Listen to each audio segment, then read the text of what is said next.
Convaincre les femmes de se faire dépister pour le cancer du sein, c'est l'un des messages de Janine. En 2010, elle-même a été touchée par ce mal après un diagnostic un peu tardif. Je me suis rendu compte que j'avais une boule au niveau du sein, en me palpant.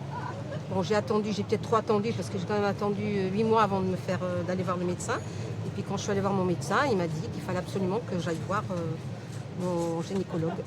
Donc à partir de là, après, tout s'est enclenché. La crainte de la maladie, voilà l'un des facteurs qui explique que certaines femmes renoncent à se faire suivre. La Corse est en retard sur le dépistage groupé qui concerne les 50-74 ans, à peine 36% contre 50% sur le continent. La femme de 50 ans qui arrive dans sa 50e année, lorsqu'on l'invite à se faire dépister, bon, elle hésite un peu, c'est pas sa priorité, elle est active en général, donc elle va pas y aller. Ça arrive un peu plus tard, vers 56 ans, 58 ans, on prend conscience de sa santé, de l'intérêt de passer éventuellement une bonne retraite.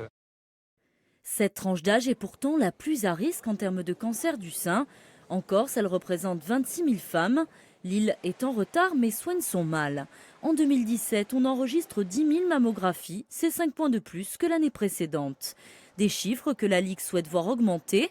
L'une de ses solutions, aller directement à la rencontre de ces femmes.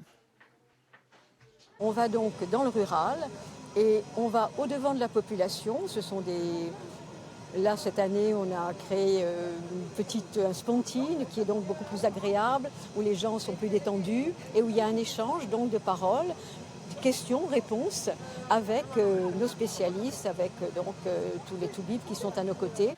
Afin de démocratiser la mammographie, une expérimentation est en place depuis 1 an et demi.